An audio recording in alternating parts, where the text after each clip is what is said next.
Victim Discover Talk features Emma Bell Miles' doll, the idea of Appalachia, and East Tennessee's elusive past. Steve Cox, which is over here to the side. Steve is the head of Special Collections and archivist at the University of Tennessee at Chattanooga. He's been there since 2001. He has received his master's in library and information science from the University of Kentucky in 1998 and received his undergraduate degree in music education from the University of Arkansas. Mr. Cox oversees over 100 manuscript collections, including 2 that have material dealing with Emma Bell Miles, the topic of our talk today. Also, in the back, wave your hand. This right here, this is Mark Baker. Shortly after completing his PhD in history at the University of New Mexico, he returned to his native East Tennessee. Since then, he has taught history at Webb School of Knoxville. He is the author of 4 books and numerous published essays. In this presentation today, Baker will draw from his most recent publication, Appalachians All, East Tennesseans, and the Elusive History of the American Region. This book is usually available for $26, but our gift shop today is going to be selling them at $20. So if you would like them, you can thumb through them yourself right over here. So at this point, would you please help me welcome Steve? Thank you. Thank you very much. Thank you, and good afternoon. I guess it's after, yeah, we're just basically barely into the afternoon. I'll stand up here a little bit closer so you can hear me. The microphone is for the video and not for amplification, so I'll just try to amplify my voice the natural way. But I'm happy to be here in Knoxville today to talk a little bit about Emma Bell Miles, somebody I've been spending about the last 4 or 5 years doing a lot of research on. In the special collections at UTC or UT Chattanooga, we have 2 collections that deal with Emma Bell Miles. And one of them is the collection that her daughter, who died in 2000, had donated to the university just a few days before she passed away. It included in those papers of Jean Miles Catino was her name, are a lot of material of her mother's, including her diaries or journals that she kept for 8 years, and we hope to get those published fairly soon. Emma Bell Miles is a little bit hard to define and describe. She was an artist, she was a writer, a poet, a naturalist, a mother, a wife, and a daughter. She had a tragic life, died at the age of 39 from tuberculosis. This picture of her right here, and I have to apologize to Mark because when I came in here a little while ago, he had his program up and he's using the exact same photo for his introduction as I did, but it's a great photo of her. And she's doing something there. We can't tell what she's doing. Is she writing? Is she sketching? Or is she painting? Well, she could have been doing any one of those 3 in that picture. This picture was taken in 1912 when she was visiting friends at St. Elmo at the foot of Lookout Mountain at one of the suburbs of Chattanooga. So I'll just go ahead and give you a little bit of information about the life of Emma Bell Miles, who she was, and focus this towards the artwork that she produced. She was a formally trained artist. She had spent at least 1 year, maybe 2, at the St. Louis School of Art around 1898. And after we go over some of the biographical information, I'll show some examples of her artwork. Her artwork is probably the least documented and explored of her creative output. She published books. She published short stories in national magazines, countless poems. She had a brief column in the Chattanooga News around 1914. But her artwork is something that has really not been explored, and one of the reasons for that is that was her main source of income from about 1905 till her death in 1919. She was cranking out artwork as fast as she could sell it, so there's no listing of what all she produced, and they've been scattered to the 4 winds. About 6 years ago, I got a call from somebody in Wisconsin who had one of her large watercolors, and he just decided to find out a little bit about her, got on the internet, which led him to our website. We had information about her. And I asked him, where did you get that painting? And he couldn't even remember, but he said he thought Texas. Just about half a year ago, I got a call from a book dealer, a rare book dealer in New York, and he had come across some of her letters and a copy of her book, which she had actually added some illustrations, hand painted some illustrations in the book. And so her work is out there, but it's really scattered, but we'll see a little bit more of that in just a minute. Let's talk a little bit about Emma Bell Miles. She grew up outside of Chattanooga near what is today's town of Signal Mountain. It was called Walden's Ridge at the time, but it was about 10 miles outside of Chattanooga. But she wasn't born there. She was actually born in Evansville, Indiana. Her parents were teachers and from Indiana, and that's a picture of her about the time she was born. There's another picture of her about 8 years, and this is about the time that her parents, she was an only child, although she had been born with a twin brother who did not survive. I believe there was another sibling born a few years later that didn't survive. Around 1990, her parents moved further south for a better climate. She was kind of a sickly child, and they settled outside of Chattanooga first for a year, and then the following year went up onto Walden's Ridge, where her parents taught in a little schoolhouse up there for the mountain children. This is about the time she went to the St. Louis School of Art. And the story behind that is that she just developed, she was kind of home taught. Her parents were teachers. She probably went to the school, but I think she got a lot of her learning at home from her parents. But there was an artist named Zerelda Raines in Chattanooga who would later teach at the St. Louis School of Art and at a art institute in New York City. I don't know which one, but she supposedly walked one day down Signal Mountain into Chattanooga, knocked on this artist's door and said, "I want to take lessons from you." And she did, and then this Zerelda Raines helped arrange for Emma Bell Miles to study art for a year at the St. Louis School of Art. She was said to be going on to studying in Europe after that, but unfortunately he got in the way. Frank Miles, he was a young man that lived on Walden's Ridge, one of the descendant of one of the original settlers of that area, and they fell in love. He was a couple of years older than her. He was I don't want to call him a mountaineer, but he was a product of the mountain culture up there. He was not completely uneducated. He was literate. He could read or write, but he was an unskilled laborer. Her parents objected to the marriage, but nevertheless, probably because her mother died unexpectedly in 1901. They married shortly after that. That kind of set the stage for what would be the tragic story of her life. In a way, it's kind of a love story of some sort, but there were hard times because being an unskilled laborer in an area where jobs were scarce, living was tough. They lived literally hand to mouth. She was able in 1905 to publish a book. She wrote a book called The Spirit of the Mountains, and this is published by a New York publisher. And it's it's not a novel, but it's more of a study of the Southern Appalachian region, and one of the first books to deal with that. So she can sort of lay claim to being one of the earliest naturalists of the Southern Appalachian region. The University of Tennessee Press published a facsimile edition of that in 1975.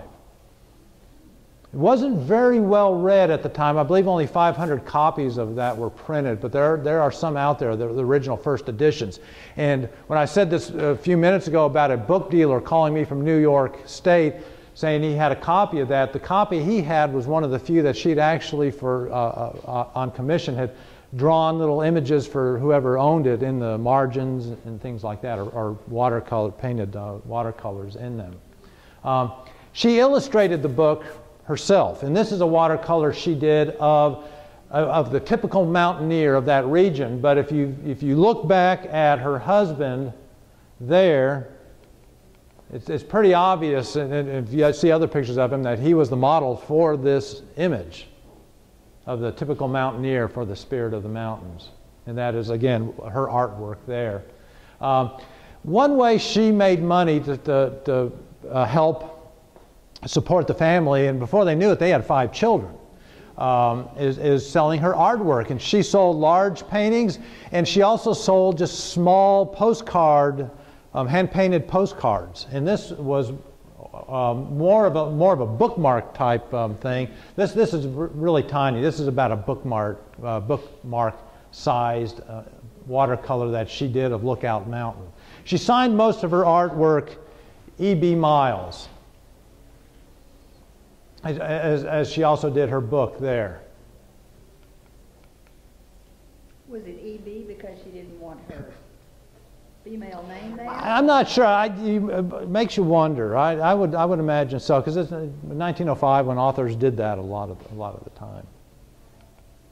These are two more of the small watercolors or drawings that she did. Again, these are postcard size. You can't read it. These are both marked. Here you can write Walden's Ridge up there. There's some place it's a little bit too dark to see, but the waterfall on Walden's Ridge, and then either a pen and ink or pencil drawing of a cabin. So you can tell she was pretty talented as an artist. She would sell these, I believe, for about 25 cents. And there's no telling how many are out there. Another small watercolor that she did of a log cabin. Yes, these ones we have. When we do not have any large paintings, I wish we did, but they surface from time to time, and people don't know what they have, so they sometimes go rather inexpensively. We're keeping our eyes open for them. This is a painting she did, and this is a fragile print, because you can even see, this is not the original, but it's a print. You can see it's cracking, of her 4 children. She had a 5th son. After she painted this. Her 2 oldest daughters there at the top, Jean and Judith, or Judith and Jean, I can't tell them apart, were twins, born about a year and a half after she and Frank were married. She had a son, Joe, a daughter named Catherine. They called her Kitty. And then after that, they had a son they named Myrick, M-I-R-I-C-K. That was Emma's mother's maiden name. And they called him Mark. And unfortunately, Mark passed away in 1913. He wasn't quite 4 years old from scarlet fever. And that is one of the tragedies of her life. In her journals, she must have found it cathartic to write about his death, because the week leading up to his death, they were so poor they just couldn't afford to bring a doctor in. And so a neighbor or a friend had called a doctor just literally the day before he died, and it was too late. The day he died, she filled 3 pages in the journal describing his last minutes, the ordeal, and then the next few days about they not only had to bury him, they had to move out of their cabin and get it disinfected, and it was just a really hard life. That was early 1913. She never really recovered from that. That took its toll, as it would to anybody. That she vowed at that point that she would never again bear another child into the world that she and her husband could not raise properly. And she didn't. She suffered several miscarriages after that. But she realized at that point, if this family is going to survive, if our children are going to be clothed and fed and receive medicine, I'm going to be the one out there making the money. So she spent time between Walden's Ridge and down in Chattanooga trying to work, trying to teach art lessons, lecturing for fees. She worked for about 6 months on the Chattanooga News with a column that she wrote. She would sell poetry. She would sell short stories. She published over a dozen short stories between 1908 and 1918. In magazines like Harper's Monthly, Lippincott's, Red Book. So her work was good. In 1914, she self-published a little pamphlet of poems called Chords from a Dulcimer, and she preferred that sort of an archaic spelling for the Appalachian instrument, dulcimer, but she called it dulcimer, or that's how it's pronounced. Inside it were about a dozen poems that she had written. And each cover was hand painted so that each one was different. And then for a select few, she actually did extra illustrations inside. This was hand painted. This was not printed on there. So we have like 6 or 7 copies of this pamphlet. She had hoped to sell these for about 50 cents each and make about $500 total from it, and she thought the family could survive on that for quite some time. Unfortunately, it didn't sell as well as she had hoped. So there, I don't know how many she was left with, but like I said, we've got 7 or 8 of them in our collection. Another illustration that she did, maybe hard to see, a little log cabin with a glowing window in there.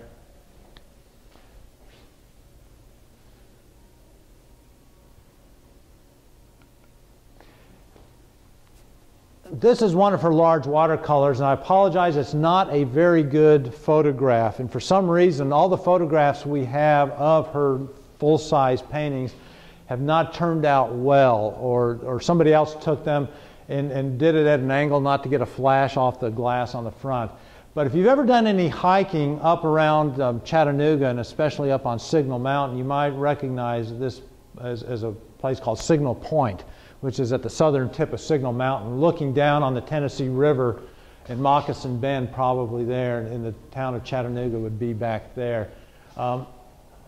We sort of discovered this one about 2 years ago when somebody called me in Chattanooga and said, you know, I have this one, it's been in our family for, he didn't know how long, so they probably bought it off of his family back sometime around 1915 when she was putting these out. This is another painting of hers taken on top of Walden's Ridge. This is a road that still exists today. It's sort of the secondary road from Chattanooga up to Signal Mountain called the W. And you can sort of see why it's called the W, because you sort of see that it's several hairpin curves. It's paved today, thank goodness, but it's still there. But what's interesting, and I don't even know who owns this painting, but I would really like to take a good look at what these buildings are up there, because this was an area of Walden's Ridge called Fairmount, and she always wrote about the post office and the store at the top of the W. Today there are nice houses up there. And that is one thing that Emma relied on for selling her artwork. Is in the early 1900s, a lot of the wealthy families from Chattanooga were building summer homes up on top of Signal Mountain and Lookout Mountain. And she was sort of taken in by a lot of the rich families that moved up and built brow houses, they're called, up there on Signal Mountain. And she sold a lot of their work, a lot of her work, to them. But some of them have houses up here right now. But this road corkscrews, or hairpin curves, I should say, several times before then, just kind of heading straight down the mountain. Another view, another painting that she did, you can see her signature there again, E.B. Miles, of a sort of a rocky bluff there on Walden's Ridge.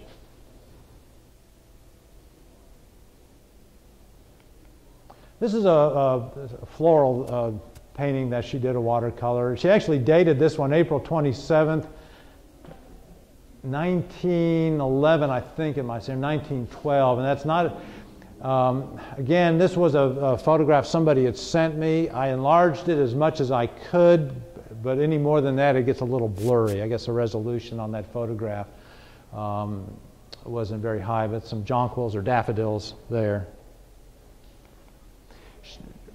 The last couple of years of her life, she developed tuberculosis and spent time in the Pine Breeze Tuberculosis Sanitarium, which had just opened up in Chattanooga.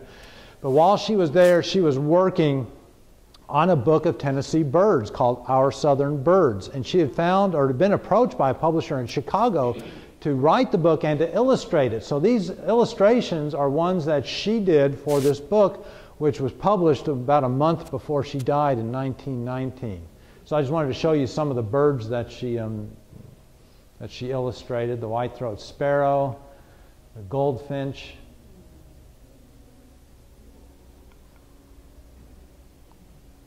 It's not marked. Anybody know what kind of bird that is? Cardinal, yeah. The crest on the head, I guess, gives that away.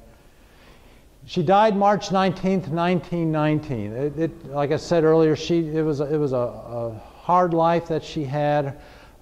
She left her husband a couple of times, not for good, but out of necessity to go down to Chattanooga to try to earn money. He was from the mountain culture of scratching out a living. He lived up in the mountains where his parents still lived. He had a lot of siblings that lived up there. And in her journal, when she was really, when they were down to their last nickel, literally, she writes, you know, he told me last night, I can make us a living if you'll just be happy with the living that I can make. Well, his idea of a living wasn't satisfactory for her, especially after losing a young son for lack of money for a doctor. She's buried not on Walden's Ridge, which she loved, but in what is now the little town of Red Bank, one of the suburbs of Chattanooga, and that is her grave there. So that is just a brief overview and example of some of the artwork of the life of Emma Bell Miles. I think if anybody has any questions, I'll be happy to answer them now or after Mark's talk. Yeah. If I'm not mistaken, the St. Louis School of Art or the St. Louis School of Design, it came to Washington University Art School. I think it was explored there. There might be more resources with WashU. That has been kind of tricky because you'll see some accounts, they say it's the St. Louis School of Design, some St. Louis School of Art. It actually became, it might have, and part of it turned into the art museum. Oh, okay. After the World's Fair. I mean, it's all sort of complicated. Right. If you're looking for lead in that direction, Okay. I have tried, so that'll be a good angle to go to. Have you ever done a kind of a search through property records to see if people still living in that area through the generations, if you can find work that's owned privately? I know that the Hunter Art Museum in the 1980s did an exhibit of her artwork, and there was a program, a printed program, and it listed what families had donated, you know, for the exhibit, the artwork. So we know that a lot of the Luptons, Pattons, the wealthy families of Chattanooga are the ones that mostly have those. But like I said, every now and then somebody just contacts me and says that they've got one. Well, the ones that have them, would they give you the rights to photograph? I've never approached them. Since I don't know them, I don't have any contact through them. I mean, I'm not talking wealthy families. I'm talking very wealthy families of Chattanooga. There would be. To photograph each piece to have a composite. It would be nice. Yeah. Like I said earlier, you know, that's one area that that just hasn't been explored. I think a lot of people have been spending time trying to track down a lot of her lost writings. In her journals, there's references to short stories that she wrote that have not survived. There's at least one book-length work that the manuscript has disappeared, that people have been trying to find. That was the last one she wrote, right? Well, it was one called not the bird of the book, but there was a manuscript, a nature study called The Good Gray Mother that she wrote. And her daughters had the manuscript up until the 1960s, and then they shopped it around one more time with publishers, and it sort of disappeared after that. So it's never been published? It's never been published. And you don't have it in this newspaper? I wished I did. No, but artwork would be a good thing to search. Try to search. In 1985, there was a biography written about Emma Bell Miles called Emma Bell Miles by Kay Baker Gaston, who at the time lived up on Signal Mountain. She has about 15 paintings. And I think most of the ones that we saw here are the ones that she owned and like I said, kind of stood at an angle to take the pictures. But I think they're all behind glass. And I know you can take pictures without flash, so maybe we can get her to do that, to get a better example of her work. Are they all watercolors? No, there are some oil. I thought she just did drawings, sketches, you know, pen and ink, and watercolors, but somebody took me up last fall up one of the little towns outside of Signal Mountain, on Signal Mountain, is called Walden, and they have a town hall, and they've got a watercolor that she did hanging in there. I'm sorry, oil. And that's the only oil that I've ever seen. Although Kay Gaston, the biographer, said, oh yes, she did oils too, but I've only seen one. And I think most of what I've shown you up there were watercolors. Okay, well, I'll thank you, and I'll turn it over to Mark.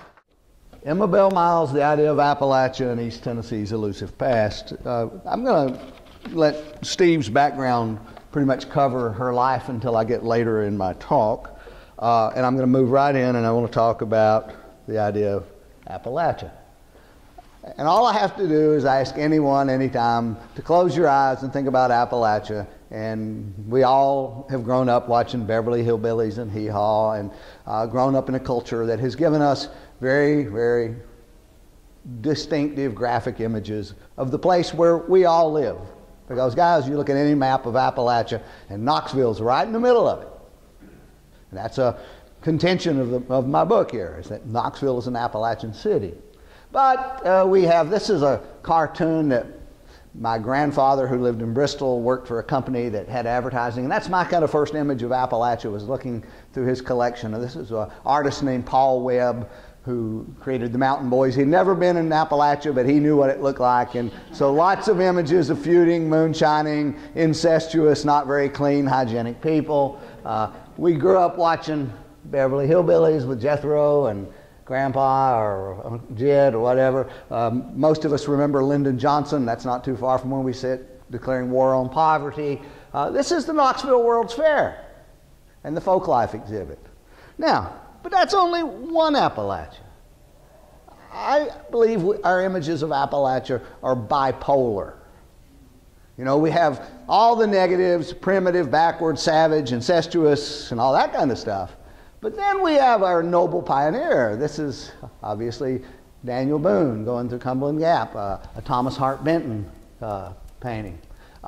We all go to Cades Cove, and we have this ideal, kind of nostalgic image of this, what I lived for years in New Mexico, so in New Mexico they call Santa Fe primitive chic, and we have that kind of primitive chic in Appalachia.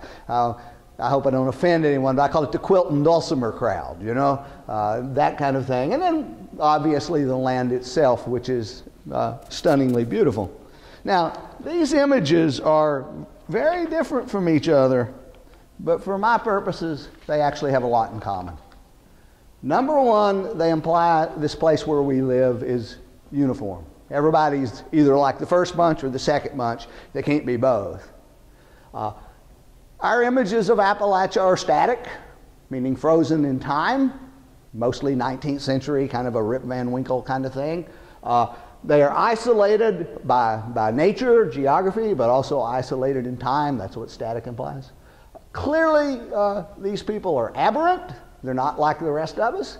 And for most of American history, we've always assumed, like immigrants and other people, these people will be swallowed up for their own good and for the good of the country into the great American melting pot. Now, I taught a course at Webb, done it for about 10 years. This book is the product of this course. And most of my kids are seniors, and I've taught them as juniors in the U.S. history class. And so we get to talking about the whole idea of stereotypes and generalizations. And first of all, guys, we can't live without generalizations. That's the way we compartmentalize and make sense out of knowledge.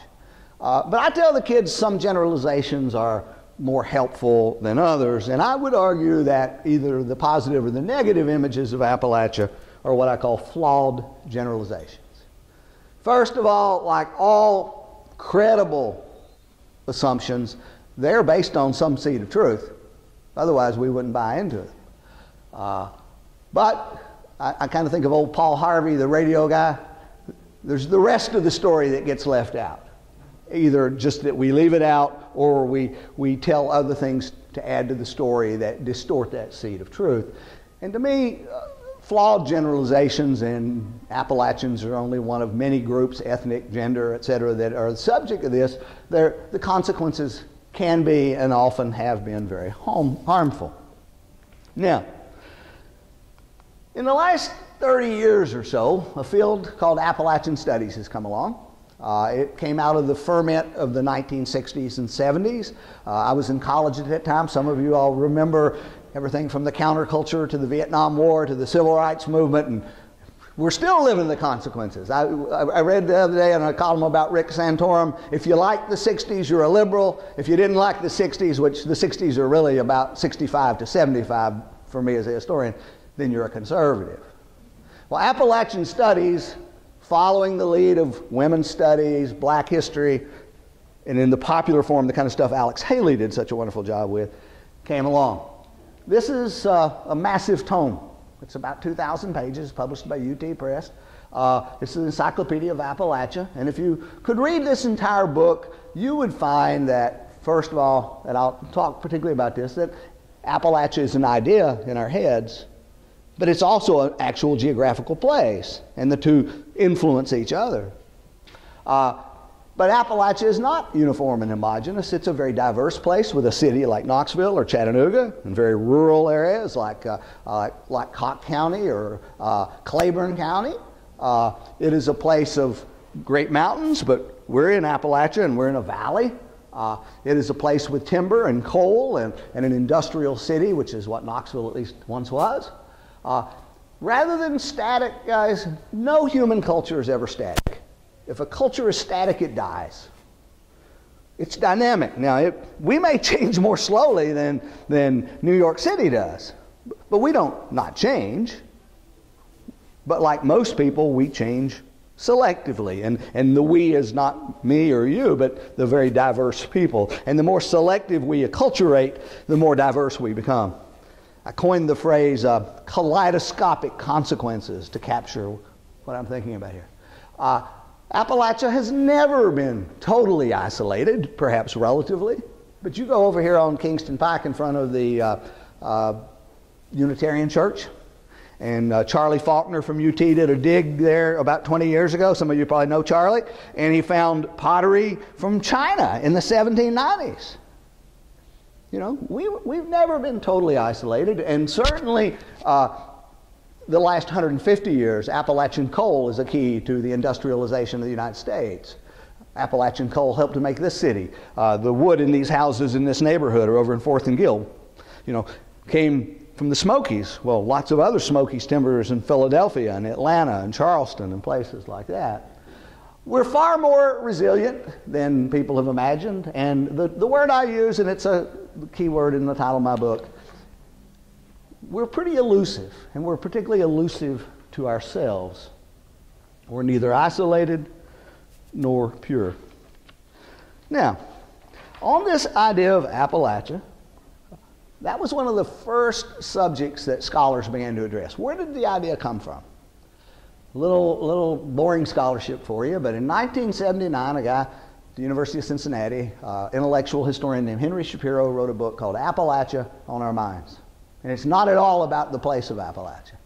It's about the idea. And he says outsiders. And he particularly focuses on local color writers, people who in the 1880s and 90s are writing for the kind of magazines that Miss Miles wrote for, and home missionaries. I'm a graduate of Warren Wilson College in Asheville, North Carolina. That was a home mission school of the Northern Presbyterian Church. And these people had to convince people, oh, we got to help out these poor hillbillies, and we need to give money to help the hillbillies more than we need to help maybe the Hispanics. I used to teach at a Presbyterian school in New Mexico that served the same purpose. Or more than we need to help the poor people in China. So they create these images to convince people to put money in the collection plate or to convince people to buy their books. And Shapiro doesn't make as much of it, but his immediate successor, a guy named Alan Pinto, says it's the industrialist who want the coal and the timber and want to justify taking it out. So, oh, these people are backward. We're doing them a favor by exploiting their resources. And so that is still, I think, the prevailing word is that Appalachia was invented, the idea, and it was outsiders. In the 90s, a good friend of mine, a Chinese-American historian by the name of David Sung, came down here and did research, and he said, yeah, that's true, but there's more to it. He said insiders, and he's writing not about Knoxville, he's writing about, my mother's from Bristol. He's writing about the upper East Tennessee elite that lived in Bristol and Johnson City. This was before there even was a Kingsport. And he said those people wanted the railroad built through the region, which was going to cause some impositions and cause some taxes to go up. And the people out in the hollers didn't want it. because they could see it wasn't going to be in their interest. And he said the elite created the images first.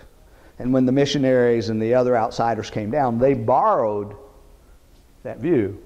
Well, I would argue Knoxville plays a very similar role in East Tennessee's history. We, in this city, have done a lot to perpetuate some pretty stereotypical images of our neighbors. I'll just mention one guy, and I'll come back to him later. Kaz Walker. Think about him. A very complicated issue. Now, what's this got to do with our friend Emma Bell Miles? Emma Bell Miles, as you know, came to East Tennessee about 10 years of age. Emma Bell Miles personally lived between the world of the Chattanooga elite and the hardscrabble mountain people of her husband's clan. She is what in my book I call an insider-outsider. Because she was an outsider, but she made herself an insider by coming here, identifying with the people, marrying with the people, etc. I argue in this book that the first response to the stereotypical images come from three insider-outsiders. She's one. Another is a long-term missionary, a guy named John C. Campbell. I don't know if that rings a bell with anybody, who wrote about the region. And then there's a writer named Horace Kephart, who played a vital role in the creation of the national park. He's from over in North Carolina. They stayed here and they rejected the overwhelmingly negative images these other people had created. Okay? Now, in my opinion, and she really stands out even among those three, it's the first shot or the first volley of what will become the Appalachian Studies movement, where we begin to say, hey, let's look at this story from the insider's point of view.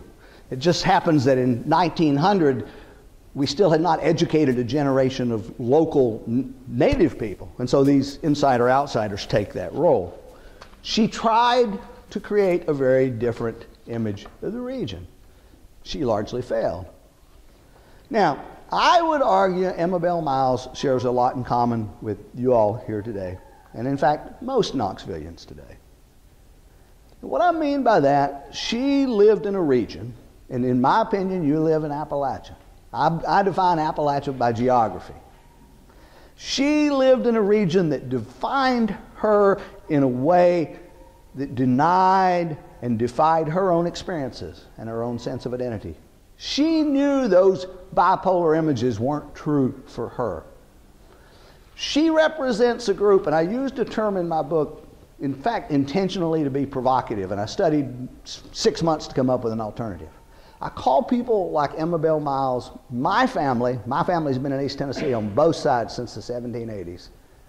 You people, my web school students, I call them successful Appalachians. And that is not to put a value judgment. It's simply to say these people are not poor economically. These people are not provincial. These people are more sophisticated, more educated. And they are as much Appalachian as Kaz Walker is. Now, that's a pretty controversial idea. Some of the reviews of my book haven't come out yet. I'll tell you when they come out what happens with that. Okay? Now, first thing I would tell you, this is not unique to Appalachia. Any group that has been negatively stereotyped, and I actually came to Appalachia, Ann Hartman here knows, I grew up on a farm in Kingston, but I left when I was 18, never intended to come home. I spent 12 years in New Mexico, working primarily with Native American and Hispanic kids. And so my understanding of acculturation is Appalachia through Albuquerque. And it's a pretty weird perspective. Anybody that's ever been a member of a group that's a subject to a stereotype who doesn't fit, and I'll just give you one word, linsanity. Do you know who I'm talking about? The basketball player from Asia, and everybody says, well, he can't be Asian, he plays basketball. He's not a scholarly student like a lot of my Asian American kids at Webb, He doesn't fit the stereotype. Anybody that belongs to a group that's a subject of the stereotype has to deal with Emma Bell Miles did. Unlike most of us successful Appalachians, then and ever since, however, she wouldn't play the game. Instead, in this little book that Steve talked about, and I'm going to read some quotes from it, she challenged those stereotypes. But she didn't challenge them by saying, well, we're just the opposite of what you say we are. In other words, she didn't go from the bipolar stereotype of the noble Appalachian or the ignoble Appalachian to the noble Appalachian, because she knew better. She replaced those bipolar stereotypes with what I would call informed, nuanced accounts that acknowledged flaws in the regional culture, but said, but we're not all of anything, and we're always changing, and we're complex, and we're contradictory, which is about all of us, any of us ever have a right to anybody to expect about ourselves, that we're pretty complicated and full of contradictions. At the same time, she provocatively challenged notions about the mainstream norm. Because Appalachia, the stereotype, was based on the mainstream norm, which was seen as superior. And when she could do it, she did it pretty gently in Spirit of the Mountains, but she'd sort of take a pinprick and say, you guys in mainstream America aren't as good as, and sophisticated as you think you are. In other words, what she's doing is suggesting a more pluralistic or multicultural perspective as opposed to what was prevailing at the time. Now, Spirit of the Mountains, as Steve said, is not easily characterized. It is basically fictional, but it's autobiographical. And anybody that's read fiction kind of knows that happens a lot. It's a story of a mountain teacher's account of her work and the community where she lived. It is mostly a gentle refutation. She doesn't take on these local color writers and missionaries and just, it's pretty subtle, okay? The illustrations that I'm going to show you here are some from her book, and I don't think my slides came off as clearly as his does. Now, this book is published in 1905, had a very limited printing. I'm watching my watch here. I got to teach school back at Webb in an hour or so. It was soon out of the print. It was not discovered until about 1965-70 with the advent of Appalachian Studies. Now, in the introduction to UT Press's volume here, a scholar named David Wesnett made some really interesting observations. David was one of the very first and is still one of the most provocative, and I'll just say one of the most prickly Appalachian Studies scholars. You get in an argument with him, you get cut down to size pretty quickly. I've sat in his living room and argued with him. David says about Emma Bell Miles, he uses two words to describe her, two terms. One, he says she is profoundly bicultural. She lived between the elite in Chattanooga that bought her art, who could appreciate her talent, and her husband's family up on the mountain. Just like I experienced in New Mexico, being bicultural can do some really strange things to you. And as I tell the kids at Webb, you better be prepared to be bicultural, because that's the world we're moving into. The second term he uses I find even more fascinating. He calls Emma intensely ambivalent. Now, ambivalent to a lot of people means you're wishy-washy. You can't be intensely wishy-washy. She could just see the merits in the mountain culture and the flaws in the mountain culture. She could see the merits and the flaws in the mainstream culture. Very, very complicated. In response to the standard images of Appalachia, she always responded with what my minister at the Presbyterian Church in Kingston and here on the front rows knew my dad. My dad always would respond after the sermon. He'd say, "Yes, but, preacher." And that's what Emma Bell Miles did. She'd say, "Yes, we have poverty here, but does it have something to do with some of the habits of you capitalists down in Chattanooga?" And she wouldn't have been quite that blunt, but that's what she was getting at. Now, one other thing before I look at the actual work. Steve mentions her journals. And I've just read an essay he's done on the journals. In the book, which is a publicly produced, she's much more gentle. In the journals, where she's in the privacy of her own experience, she's much darker. So her portrayal of Appalachia here is in many ways more positive.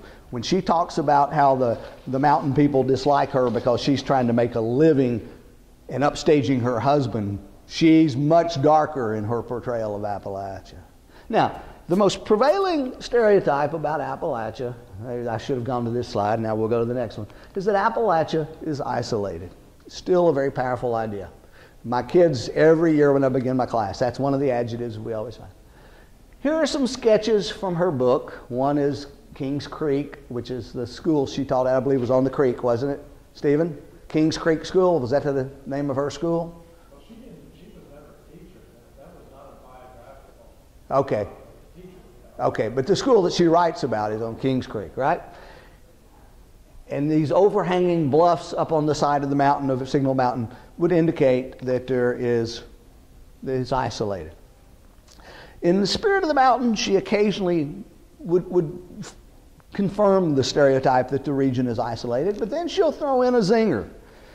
At one point, she's talking about the children in the school, and she says this, and I'll just read some direct quotes.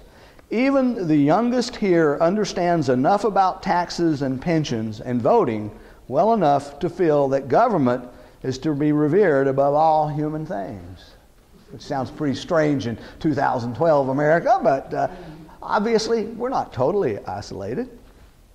On the question of mountaineers' personal habits, this is one of her sketches of a mountain woman in front of a cabin, and the idea was to kind of show you something about mountain material culture.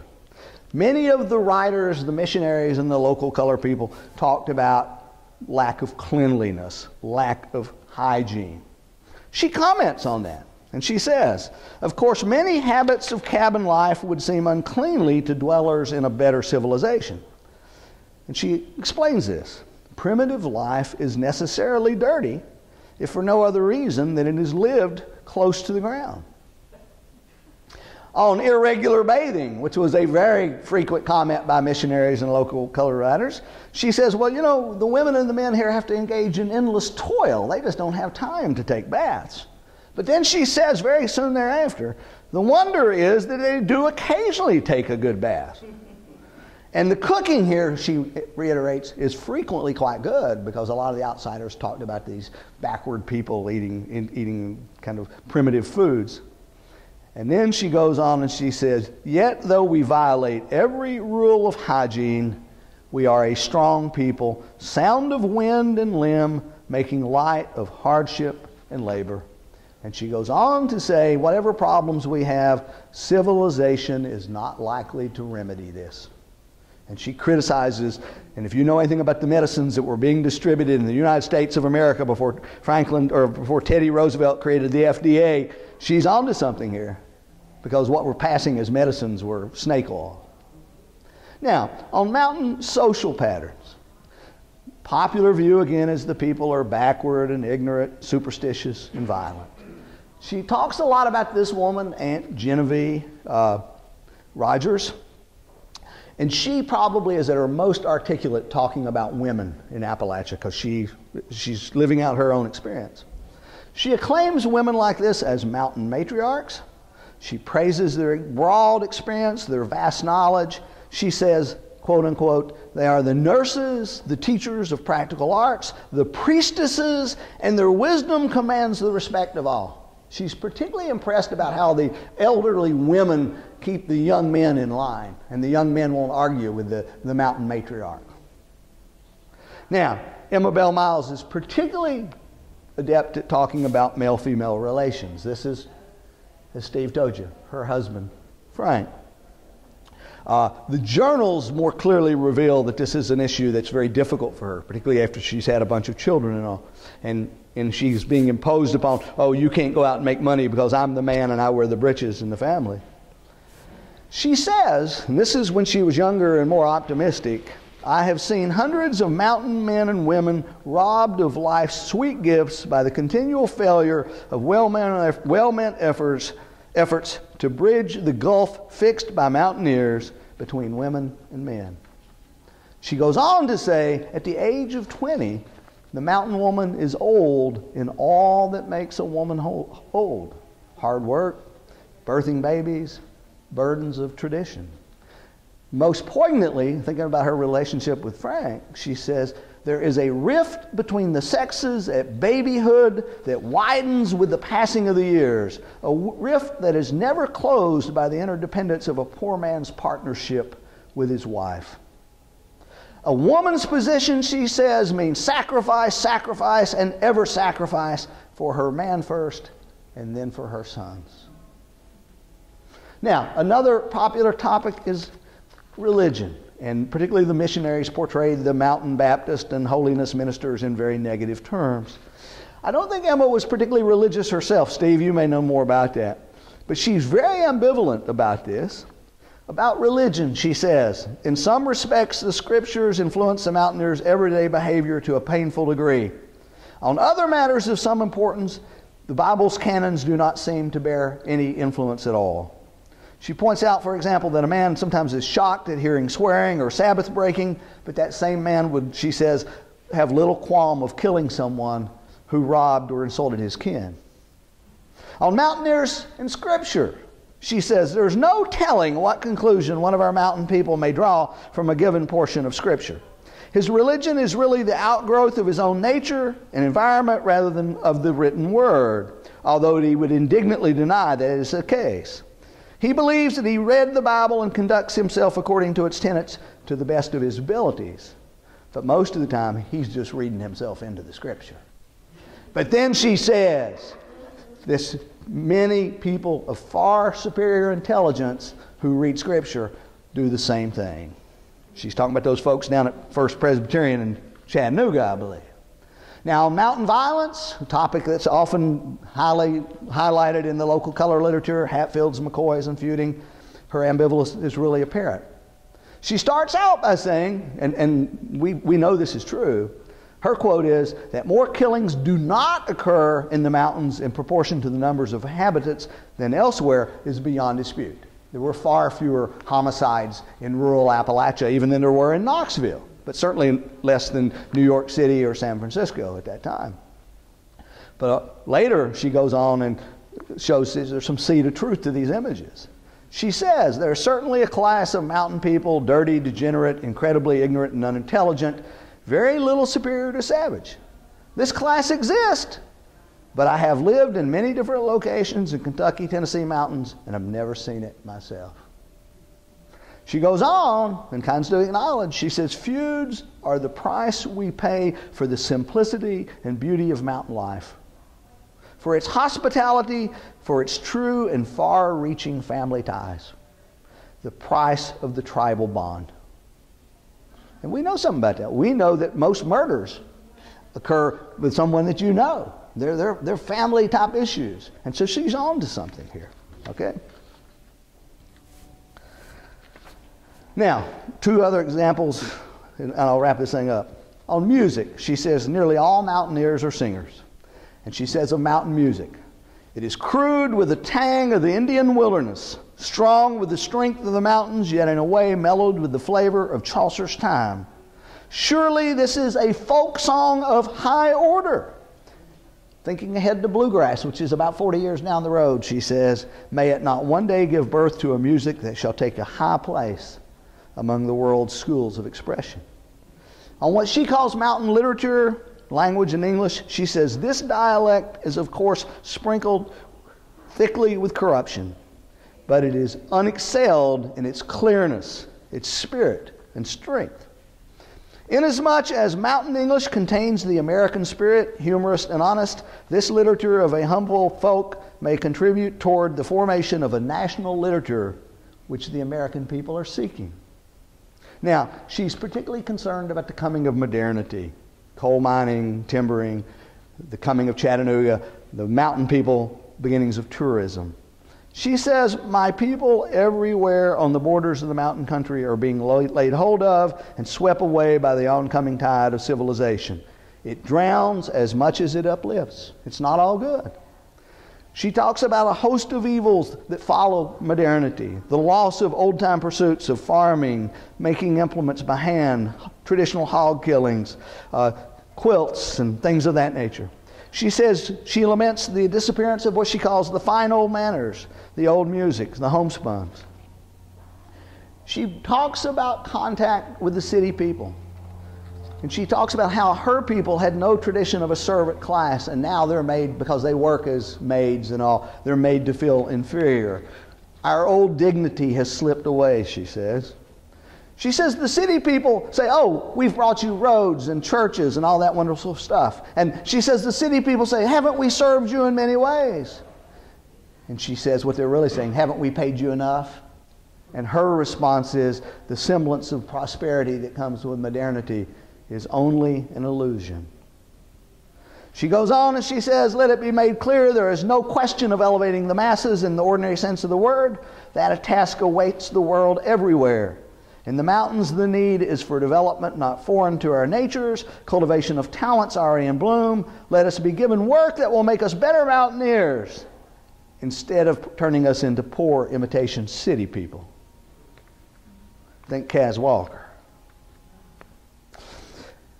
She says that we have to make these changes, but she goes on and says, but before such renaissance, the mountaineers must awaken to consciousness of themselves as a people. We are a people asleep, a race without knowledge of our own existence. Now, try to wrap this thing up. Emma Bell Miles' Spirit of the Mountain was ignored, largely overlooked. Of the three insider-outsiders, only Kephart's book really was read, and it was the one that was closest to the regional stereotypes, if you've read that book. When I moved back here in 1986, that was the first book about Appalachia I read. That's kind of telling. Now, with the advent of Appalachian studies, we scholars have discovered her. But when I moved back here in 1986 from 12 years in New Mexico, I didn't know anything about Appalachian studies, and most East Tennesseans didn't, and most East Tennesseans today need to buy this book and find out there's another way of looking at East Tennessee. Now, I'm trying to be a little bit humorous here. I would argue that we successful Appalachians have kind of two default responses to our identity as Appalachians, or the identity of our region. Some of us, like Kaz, are downright reactionary. We do want to sort of fulfill the image of the rustic. And Kaz did a great job and made a political career out of it and sold a lot of groceries too. Some of us feel bad about what we've done and we have regrets and we want to help people, so we have blue barrels and we say, give toothbrushes to these poor people who can't brush their teeth. And that may be pretty noble, but it's reinforcing some pretty negative stereotypes about a helpless people who, you know, they're only 75 miles away, guys, or less. And some of us, myself included, tend to engage in revelry and romance, and we see it in the Heartland series or the Appalachian Museum.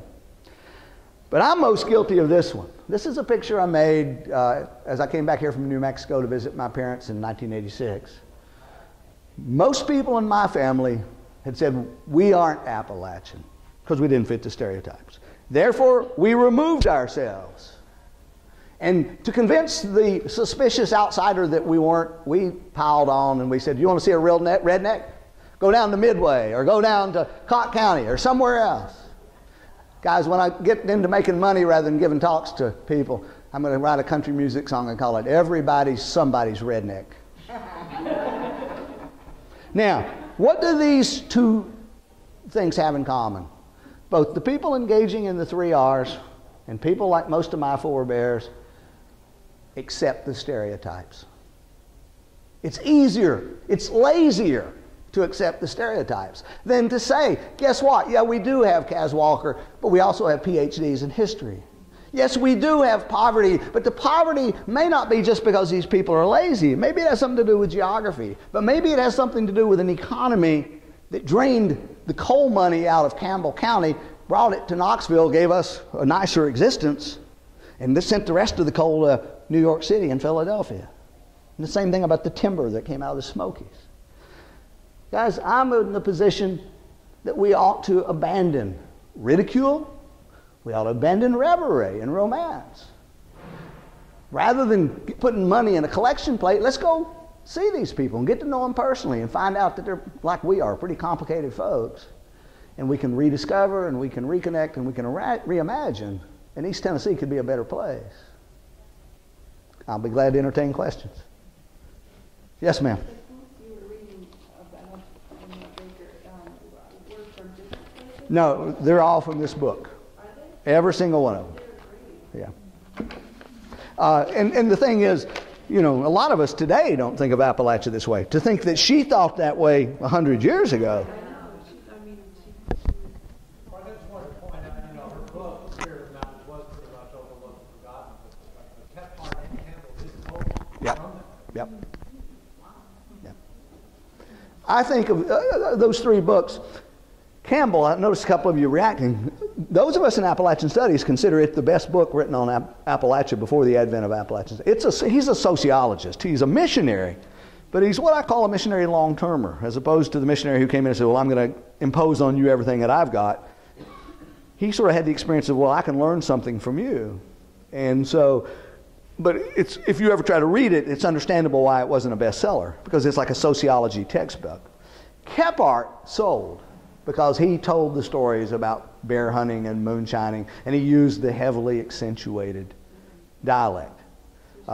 She doesn't sell at all. She was a woman very much ahead of her times. And when you live ahead of your times, you pay a price for it. And if you read Steve's essay about her journals, particularly her marital relationship and her family and her relationship with the mountain people after they've seen how she's sort of upstaging her husband, it's a sad story. You know, artists often live ahead of their times, and they pay a price for it.